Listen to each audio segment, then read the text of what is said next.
بسم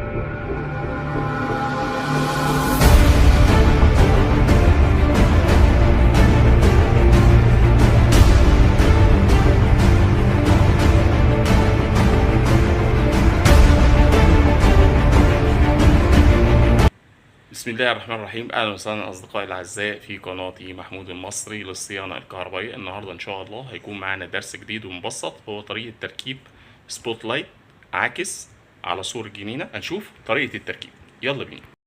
ادي السبوت بالشكل دوت، في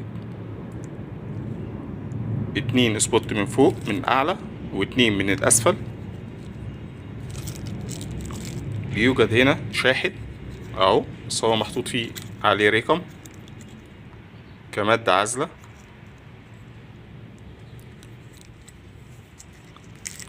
اهو.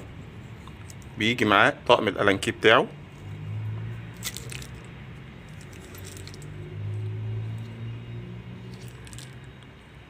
يلا بينا نشوفه. هيركب على البوابة هنا،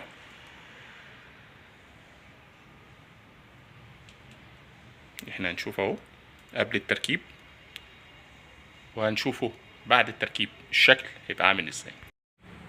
زي ما احنا شايفين دلوقتي، احنا ثبتنا القاعدة اهي، حطينا عملنا العلام بتاعنا والوزنة بتاعتنا، وحطينا الفليشر وحطينا المسامير،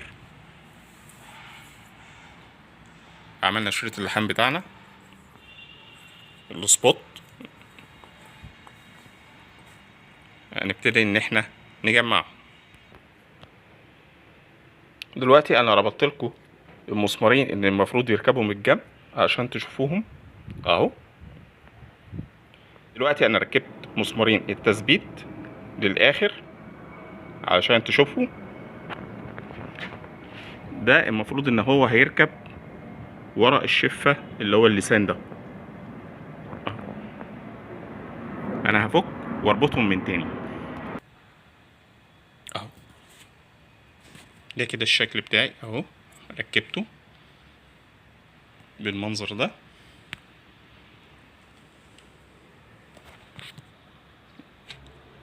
نركب التاني ونشوف المنظر هيكون شكله عامل ازاي. كده احنا انتهينا من اعمالنا. نسمي الله.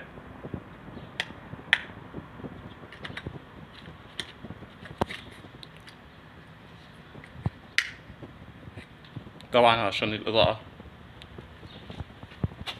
النهار مش هتبقى باينة. بصوا السبوتات اهي.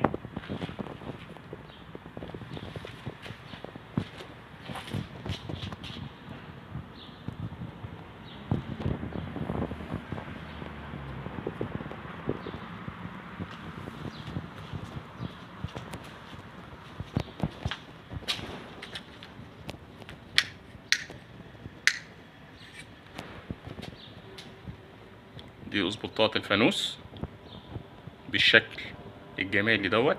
كده نكون نهينا حلقتنا، ويا ريت لو عجب الشرح والفيديو يا ريت ما تنساش تعمل اعجاب واشتراك وتفعيل زر الجرس ليصلكم كل جديد. مع تحيات اخوكم محمود المصري.